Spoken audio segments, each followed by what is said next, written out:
What's happening? What's happening? Hello, my name is Brad Harden, and I'm the host of the brand new show here on the Hoop Ball Network, Hoop Ball Hawks, where we cover everything regarding the Atlanta Hawks, from box score breakdown, training camp, free agency, the rumor mill. You love John Collins, you love Ice Tray, you love JR Crickets. Well, check us out. Follow us at Hoop Ball Hawks on Twitter. Follow myself at Brad Jarrett 67 on Twitter, and we hope y'all check us out. The following is a Hoop Ball presentation.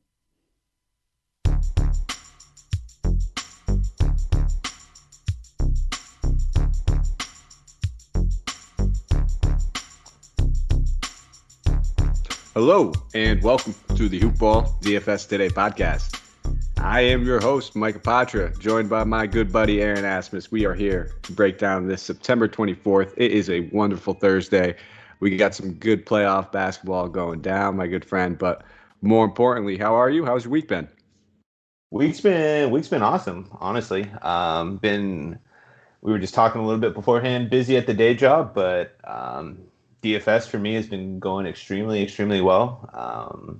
One on Sunday in football, one the last couple of days in basketball. So life just seems to be better when you're winning at DFS. Life is better when you're winning in general. So yeah, it's true. Yeah. And you know what? It's good when someone's on a hot streak, especially yourself. I've been doing fairly well in DFS. I'm not going to sit here and say I've won the past 4 days straight. Not everyone's an all-star like you, Aaron. But no, I'm just joking. That's great, man. Because when the train's chugging along and you're riding high, it's a good time for listeners to jump on, man. It doesn't happen on accident. You do put in a ton of time and preparation into your craft, my good friend. So I am not the least bit shocked or surprised that you're doing well. And hopefully, let's keep it going, man. Let's keep the train chugging. Let's do it. We're going to jump right into things. Before we do, just a quick shout out to our presenting sponsors. You guys hear us talk about them all the time, and it is our good friends over at MyBookie. Check them out. Use that promo code HoopBall. That's HOOPBALL. You will get a 100% deposit match, which is free money. I don't know, Aaron, do you like free money? I do like free money. I'm a big fan of free money as well. So head over to MyBookie, use that promo code HoopBall, get in on some of this Sunday's action. We got some playoff basketball still going on, baseball is still going on. Jump in, plenty of sports you could parlay. I always say parlay because that's my. I go big or go home. And then I'll give a quick shout out. I don't know if you've tried them yet, Aaron, but if you haven't, check out ExpressVPN. I've personally been binging like Doctor Who. And if you didn't know what it is, I'm going to say this to you, Aaron, because I'm sure everybody else has heard me say it 100 times. Right. What ExpressVPN does, it allows you to change the location to any different country. So you can what I've been doing is I've been actually switching it to the UK Netflix. That's where I've been getting some Doctor Who. And it actually hides your IP address and lets you control where sites want you to think you're located. So you heard Santino on the other show. He was using it when he was living out in China. That way he can watch a lot of the games out there, and you can use it to watch anime. And it's not just Netflix; it's sports, it's Hulu, BBC, iPlayer, YouTube, you name it. And the reason that I choose ExpressVPN is because it's ridiculously fast. There's a lot of VPNs out there; none of them are as fast as ExpressVPN. There's no buffering, there's no lag. You can stream it in HD, and you can watch it on all your devices, whether it's your phone, media consoles, smart TVs, whatever it is, iPad. You can get it on there. So check them out, guys. You will not be sorry. Fantastic product, and it's always good to get one of those sponsors that you could really get behind and back. And I feel like that's all we've been getting over the past few sponsors that we've had. It's just all great products and all great things that I probably was purchasing prior to it anyway. But we will jump. Yeah, I think one thing on MyBookie, I used to bet on Bovada a while back, but kind of one thing I've been trying to do is shop around more different lines, get better lines, and MyBookie probably had the most competitive lines that I saw on pretty much any site, which is important because sports betting is ridiculously hard, and you want sites that give you the best bang for your buck, so to speak. So absolutely, and it's always good to be a company man too. So that's it. all right, brother. We'll jump right into this. We'll do it the same way that we've been breaking down all of these games. We're going to touch briefly on the showdown, then we're going to transition right into the 2-day card, the Thursday and Friday slate. Thursday will be LA versus Denver. This game is going at a 214.5 game total. Lakers being favored by 6. We just saw the Nuggets. Looks like they caught the Lakers sleeping a little bit with their pants pulled down. Took advantage of that last one. Jamal Murray really just balling out. If any made a bigger name for himself in the bubble, point him out for me. This kid's been absolutely on fire. So why don't we jump right into this? We'll talk about this showdown. Say, I'd like to pass the reins over to you because you are my quote-unquote showdown expert over here. I love that you actually really put some thought into depth. When I do my showdown slates, half the time it's like I'm just a degenerate and I need to get some action. So let me jump in there. You take the time, you take the preparation, you talk strategy. So I'm going to pass the reins over to you. I'll let you. We'll start off, I guess, with this LA team. I think we pretty much both have the same strategy, especially when it's the playoff time and rotations get shortened. And it's trying to fit as many studs that you can, and we generally end up saving, I guess, in that captain spot. So I already imagine that you're looking at LeBron, you're looking at Davis, but is there anybody else that kind of pops off this Laker Patriot that you see using as your captain? Yeah. So this slate has gotten quite a bit more difficult than the previous 3 showdown slates because they just decided to hike every stud's price through the roof. So LeBron, he had an $800 price tag increase. Davis had an $800 price tag increase. Jokic had $1,000, and then Murray had a $1,200 price increase. So kind of the super chalky build that everyone was doing just was, playing like a PJ Dozier or another cheap punt in the captain, and then just jamming all three or four studs into the lineup. And unfortunately, I don't think we're going to be able to do that today. You can fit 3 studs, but 2 is it just gets real shaky. You have to be really confident in a couple plays. And I think on the Lakers side, if you're going, I see there's 2 viable cash builds. It's going to be 2 studs in the regular spot or 3 studs with a shakier captain in the regular spot. So if you want to go the 2 stud route, and then I did outline most of this in my article, but you're looking at a player core. Pump the brakes real quick and pump the article. I think people need to hear about that a little bit more. Just because right now we're offering, this is stuff that would normally be behind our premium paywall. We're offering it free during the playoffs. So when he says that I want you to pump that thing, baby. I mean, this is good content. I think people should be able to hear about it. Yeah, so on hoopball.com, we've been, the DFS team has been pumping out articles pretty much every day, and for me, I've been having a lot of fun kind of just diving into different showdown strategies and kind of just my thoughts on the slate, and I get more in depth on the article of different roster constructions, and even in my own process, I check out what all of the other guys are doing on the team. And then especially this podcast as well. It's kind of it's become a part of my routine to listen to this podcast when I start building lineups the night before.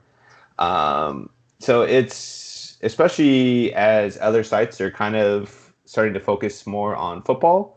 If you're still wanting to grind these NBA showdown slates, us here at Hoopball, we're really still diving into these showdowns and trying to give you guys an edge. So I'd recommend checking it out.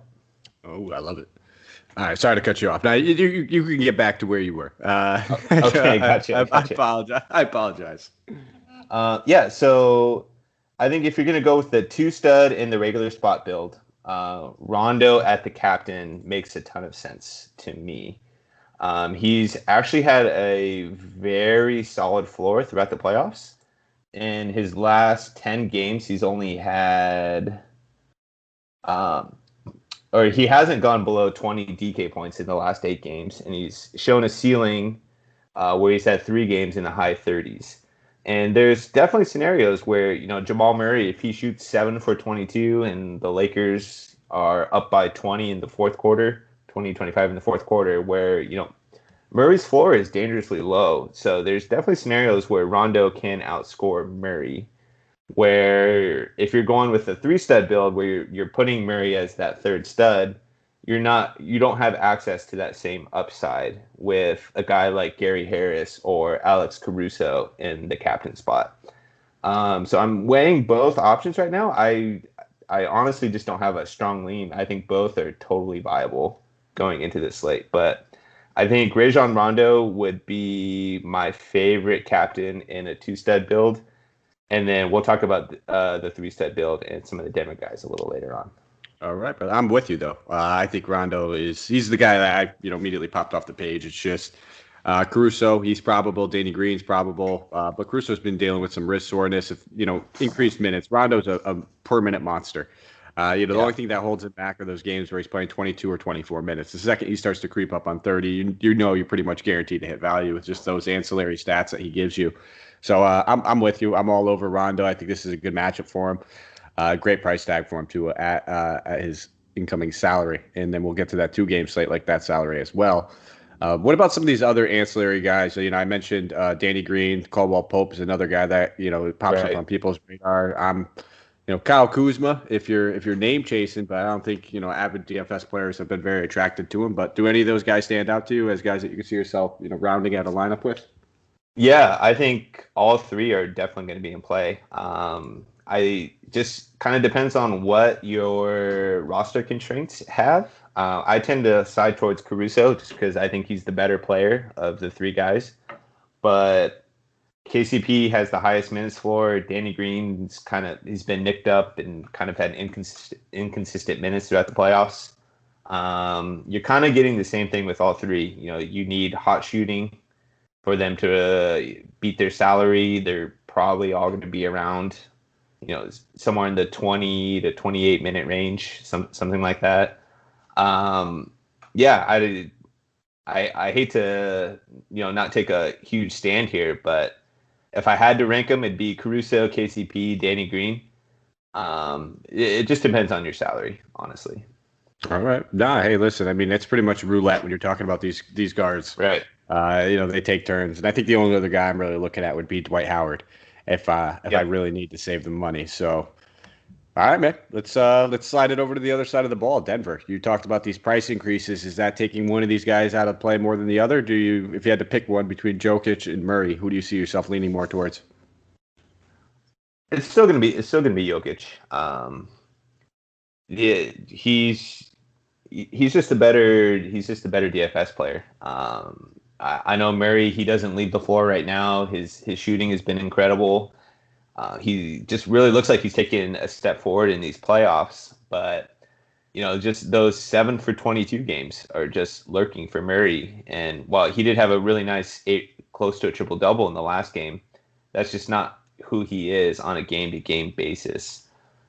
So for cash games especially, I'm leaning Jokic. I think Murray is the best tournament play of the 4 studs, just because he did get that huge price increase. He's somewhat close. He's over that 10K barrier. I think people are going to be a little bit scared off that price tag.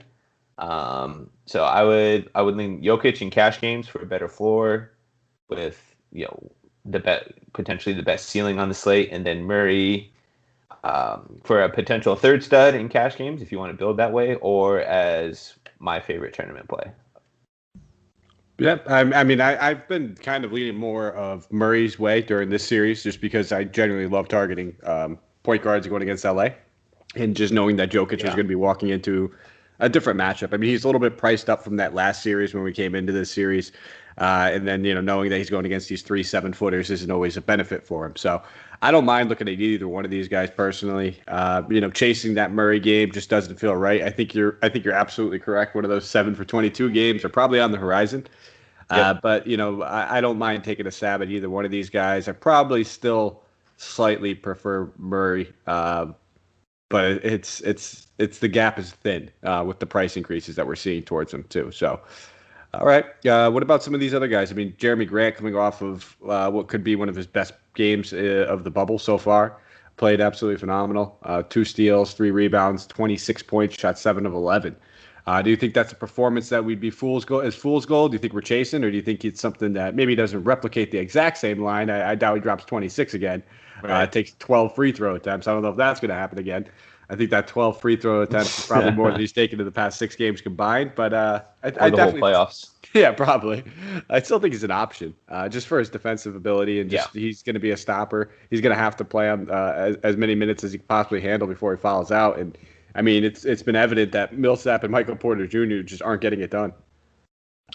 Yeah, he's going to be on the floor, and he just what we've seen in the series is these ancillary guys outside of the 4 stud players are just going to be super volatile game to game. It's nice to see him have this sort of shooting performance, in his bag, and the price is cheap. The price came down $1K, which is definitely nice. So he's definitely in play for me on any 2 stud build. He's just a little too expensive to fit into 3 stud for me at this point. And that makes sense. I mean, I don't think he has the highest upside. Like you can look at guys that are a little bit cheaper than him that have higher, if not around the same upside. It's just that they come paired with maybe a little bit of a lower floor. But so maybe maybe the way I've been kind of gauging it right now is maybe more 2 stud if you're looking just in cash games, and then try your hand at some 3 stud bills and take some dart throws if you're playing in some tournaments. I mean, we have to differentiate ourselves somehow anyway. Right. Okay. What about, I definitely think we've been talking about Millsap left and right. I don't think there's any more reason to recommend this guy to anybody. It will not do anybody justice. I have jumped off that train, even though I was the one conducting at first. What about you? Are you still dabbling in the Millsap pool? Or are you completely dried off and out of there? No. He's on the floor to defend Davis. And you just watch him on offense. He's virtually ignored the entire game. So, I mean, I think he has a decent minutes floor. So if he runs into kind of a hot blocks and steals game and, maybe he has a hot shooting game where, he shoots 7 for 9, something like that, maybe he can have a ceiling. But I think I would rather play Grant, who I trust the minutes. I just trust the minutes more for 400 less. All right. And then I guess the other guys that we could talk about, we touched on Porter Jr. A little bit. 5K on the main slate. I don't have the showdown slate pulled up. Do you mind telling me his salary over there on the showdown? Yeah, he's a little. He did get a price decrease. He's 6,800. I mean, that's fine. I think in balanced builds, I think you can totally go here. He's just anytime he's on the floor, he's kind of just becomes the 3rd best offensive player for the Nuggets. It's just a matter if they can, withstand his lack of defense at this point. But I think in balanced builds, he's totally fine. He's not in cash consideration for me, but I definitely will have some tournament teams with him in it. Yeah, and it's simply he can get hot. We know that he's not out there for his defense. He's out there to score and get buckets. So, yeah, he's definitely got some upside at that price tag for sure. And the last 2 guys I think worth mentioning would be the last 2 guards, Gary Harris, Monte Morris. I think, personally, both these guys are very much in play. I think for, when we're talking about the showdown slate, I'm probably going to edge more towards Monte Morris, just because, we've seen Gary Harris's floor, and we've seen his ceiling. We haven't seen that ceiling type game since the Clippers series. Been pretty underwhelming so far in this one. And people chase those minutes. In 32 minutes, he's not going to get it done on 5 shot attempts. He needs those double-digit shot attempts that he was getting in that, the final of the Clippers series in Game 6 and Game 7. Without those, I'm not trusting him no matter how many minutes he plays. I would prefer some Monte Morris. Yeah, so I'm going to differ from you on this one. I think right now, Harris is my favorite player to put in that captain spot when you're looking at a 3 stud build. I know the results haven't been pretty, 11.5 DK points, 6.5, 7 DK points, but they need him on the floor. They need his wing defense on the floor. And he's just a more talented player historically than what he's shown so far in this series. And he hasn't shot well, which obviously contributes to his struggling DK scores. But he also hasn't had a block or a steal in this series yet, which should change going forward. He's going to shoot better going forward because he's just a better player than that. And I think we can be reasonably confident he's going to be on the floor for a minimum 28 to 30 minutes moving forward in this series. And at 4,200, he had a $1,400 price decrease from the previous game. On this slate where all the studs got a significant price increase, that I don't see anyone down in this range where I can find 30 minutes. And I know how volatile he is, but just if I want to fit in 3 studs, you have to make a play like this. And just in the way this series has played out, where everything's been so heavily focused on the top 4 guys, and where everyone else has just shown incredible volatility, I think that's something I want to really embrace on this slate. Right. I like it. Hey, listen, I never faulted, man. I'm a big Gary Harris, real life basketball fan. I think he's unbelievable. And it's just the injuries have really kind of bogged him down over the past 2 seasons, and people forget how good this guy truly could be. Right. So I'm a fan. I know that if he gets hot and if he comes out here and shoots 8 to 10 times, I think it's a fantastic play. I'm just a little slightly worried about the volume that's going to come against the Lakers. But hey, games differ. We see it happen left and right. I think right now, as we're recording this, Jason Tatum was held scoreless up until halftime. First time that's happened all season. So crazy things happen in the bubble. Yeah, not good considering I did have some fair amount of ownership of him tonight. So that's gonna. I mean, I wouldn't be surprised if he finishes with 20 actual points, but that is not a good start for Jason Tatum. So we will slide right over to this main slate now, the 2-day, 2-game card. We've said a ton about these Lakers in Denver, so we'll brush through this pretty quickly. Lakers, I think we're probably both looking at the same guys that we mentioned for the showdown slate: LeBron, Davis. I'm looking at some Rondo. I'll probably have a fair amount of Rondo, probably one of my most highly owned guys on the 2-game card.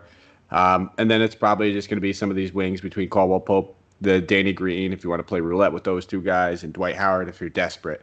But why don't you touch on LeBron and Davis now, and do you prefer one over the other, and if so, which guy? I think because there's a $900 price difference, that Davis would probably be my preferred play on this slate. Just because they're more or less kind of the same upside play. And I think there's a little better guard value than there is forward and center value. So I think I would lean Davis for the price savings. I'm with you. I'm kind of in the same boat. I mean, LeBron's coming off a triple-double. He can do that 2 games in a row. What I don't imagine happening 2 games in a row is Anthony Davis grabbing 2 rebounds.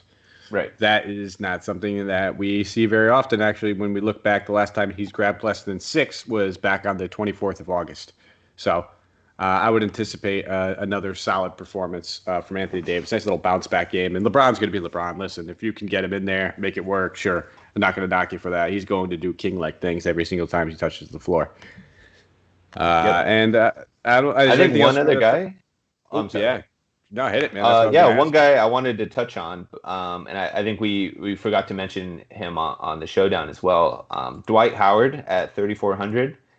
I think there's a decent chance that JaVale just gets benched at this point. They've talked about it the past couple games. He basically has literally had 2 4-minute rotations in the past game.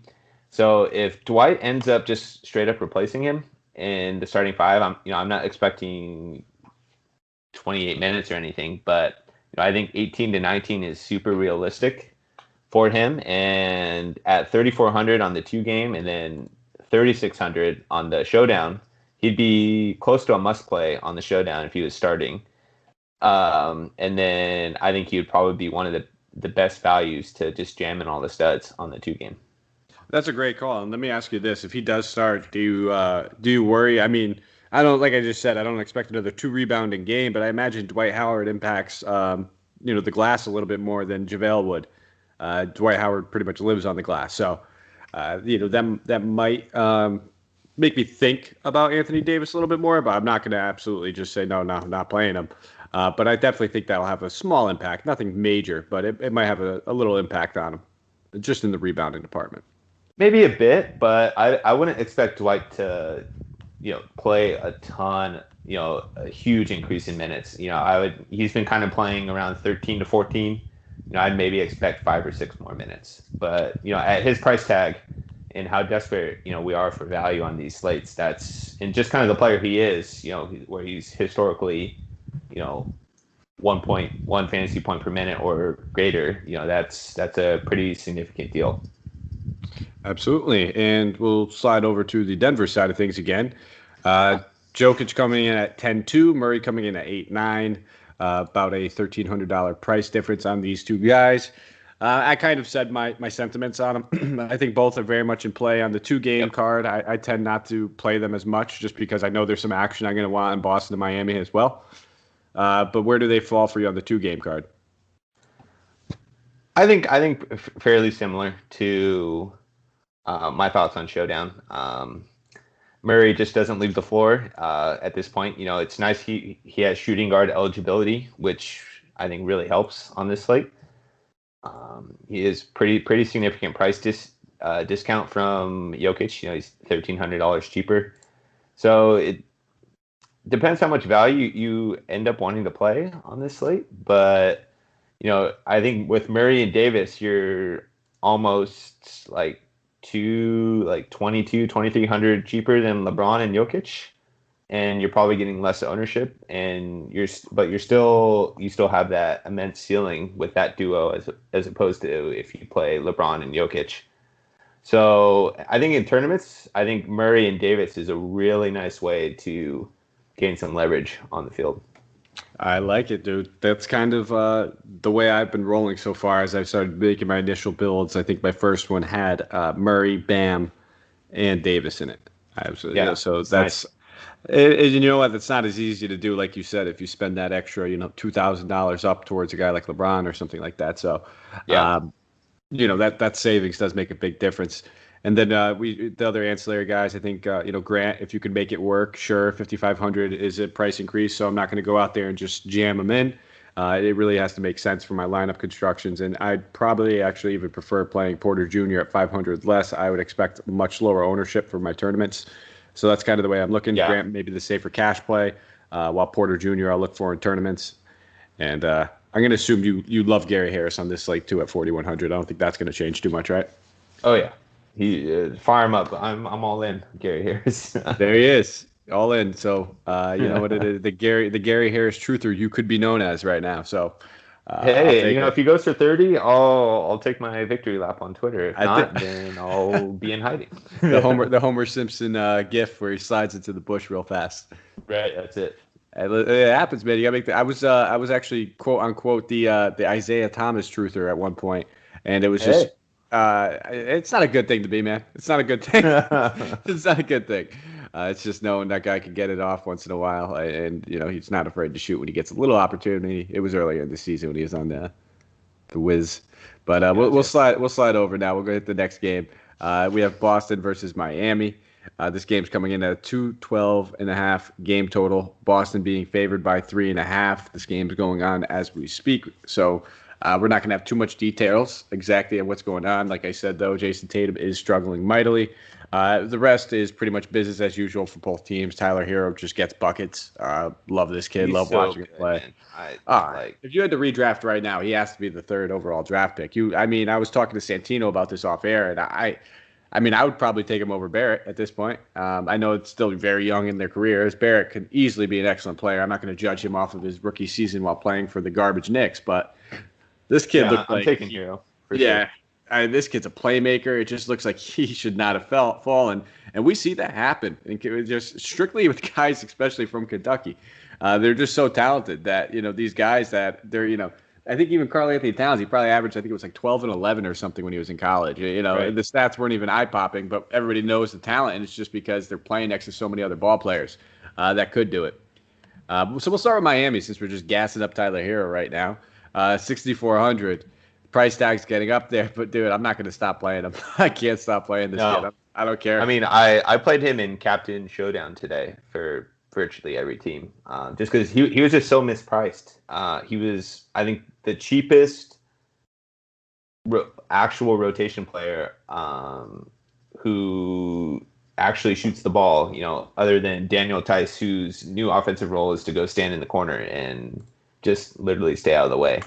God, that guy. But yeah, Tyler Hero, it's been incredible. Like I don't actually really recall a rookie just kind of excelling in the playoffs the way he has. Just taking on a huge offensive role. He's one of their main initiators on offense. He has a locked in 33, probably even higher than that now. 33, 34 minute role every single game. There's just nothing not to like, and they haven't priced him up to where he needs to be for his actual role, probably because he comes off the bench. But yeah, I mean, there's not a whole lot to say. He's just underpriced for being a lead offensive option for the Heat. Yeah, and I touched on Bam already. I kind of said my sentiments. I love Bam. I love Bam in this matchup. I think it's a fantastic matchup for him. I think the price tag's fair, 8,500. Push comes to shove. If I had to pick one between him and Murray, different positions, I'm probably playing Murray. But the way Bam's just been doing what he wants in this Boston series, talking about that last game, 16 rebounds, just came out and dominated.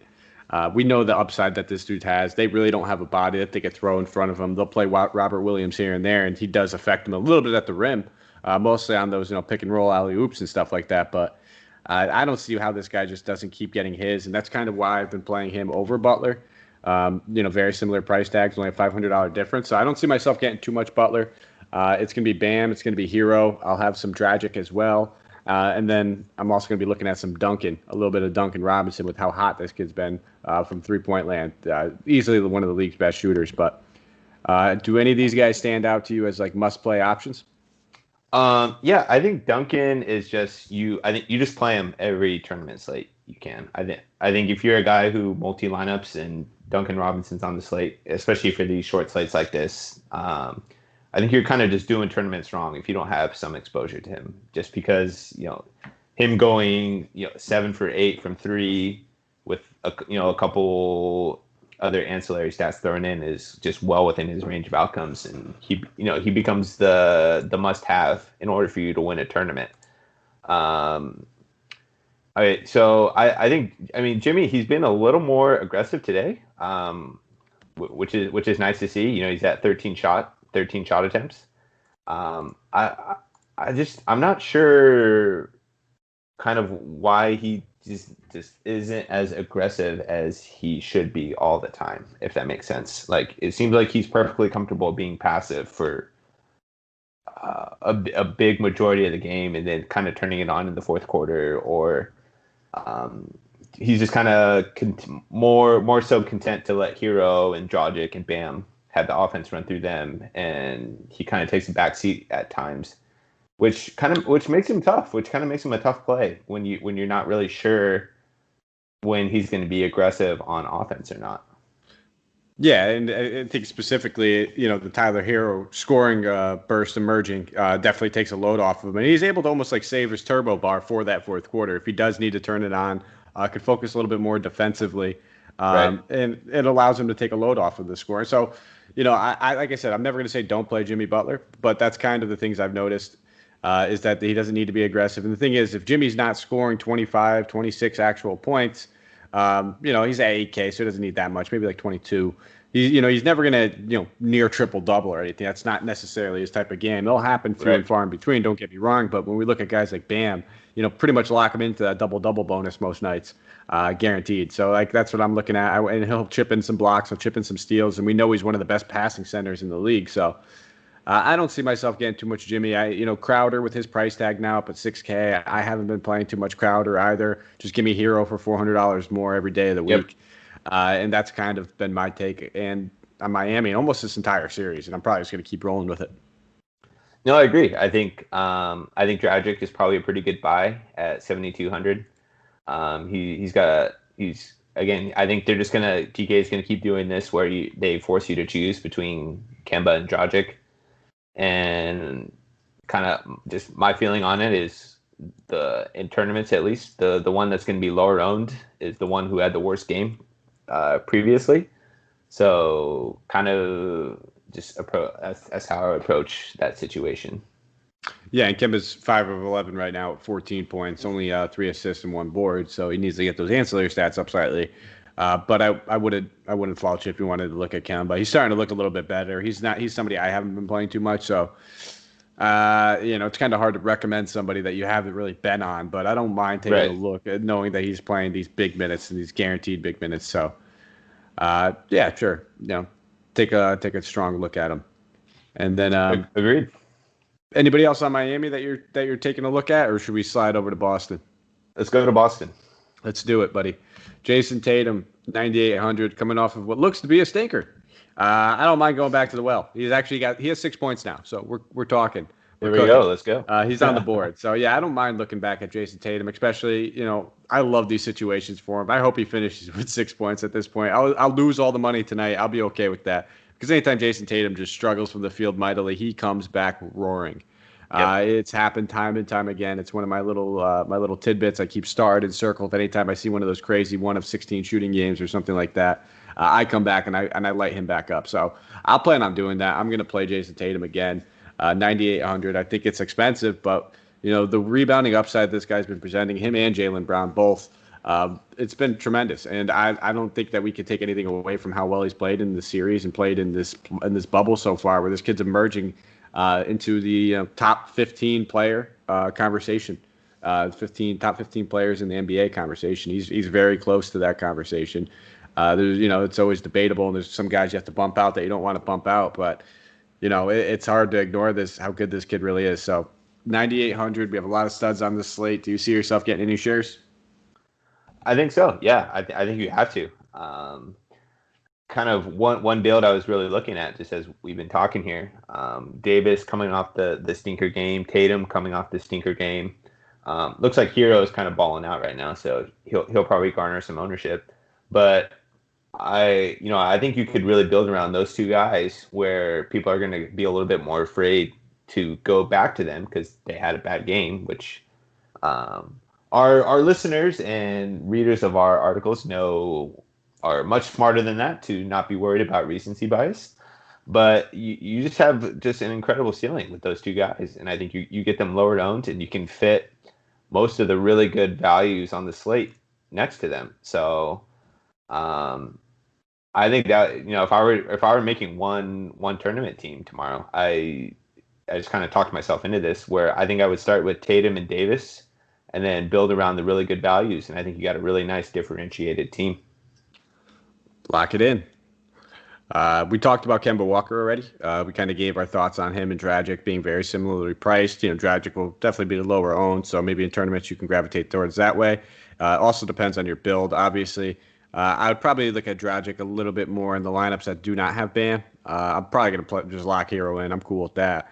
But, just to get some extra exposure, if I want to try to target the guys that could be the highest scorers, that's the way I would kind of take that approach. Otherwise, there's always the good old Kemba Walker. And then Marcus Smart, 6,700.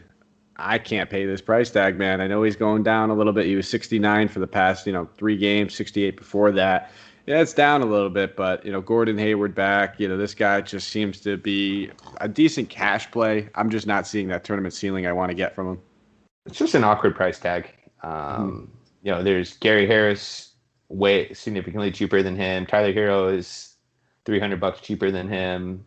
Jamal Murray's a better spend. I'd rather just find a different build to play Jamal Murray. Rajon Rondo kind of takes up one of those guard slots.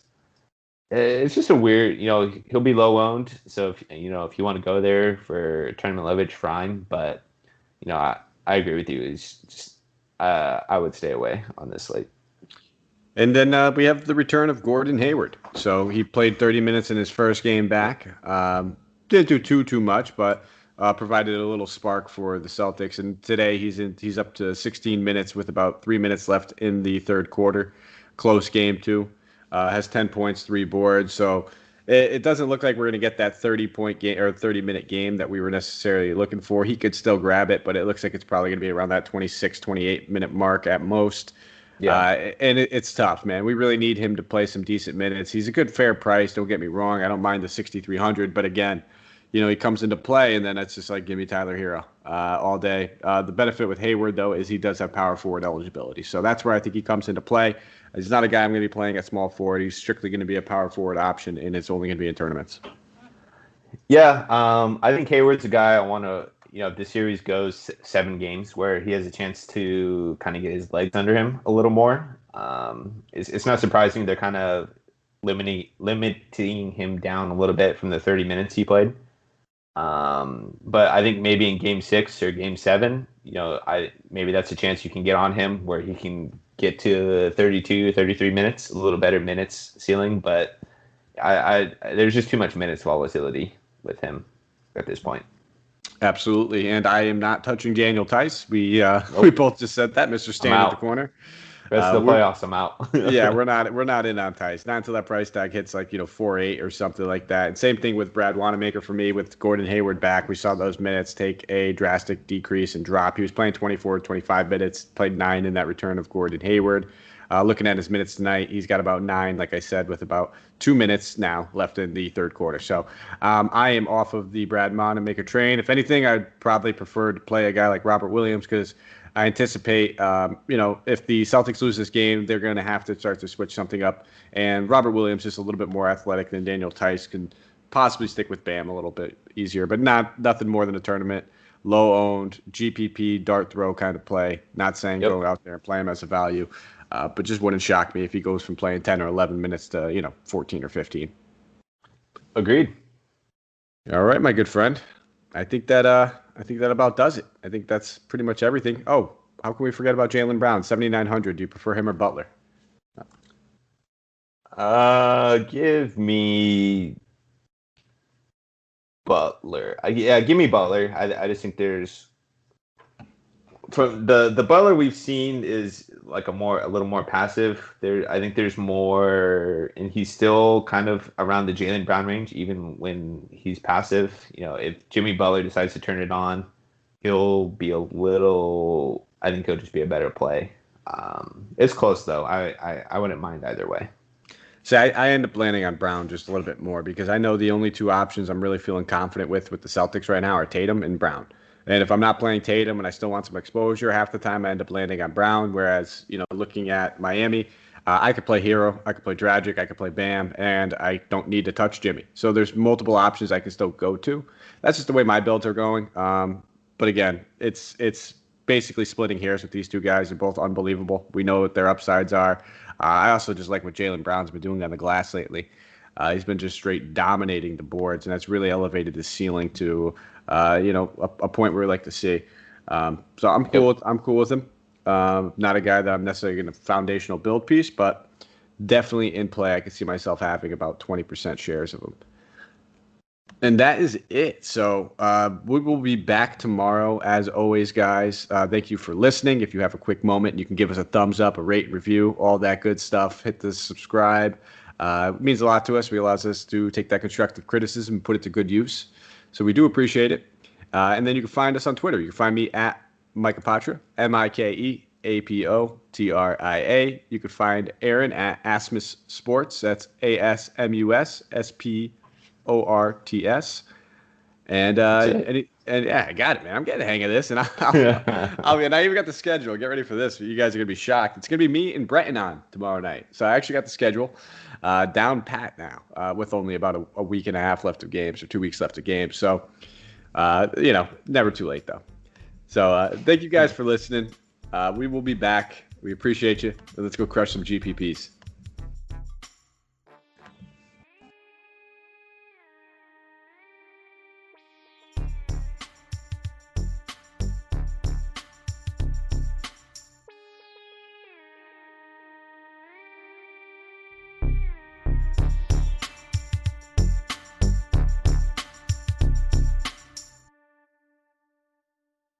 This has been a Hoop Ball presentation.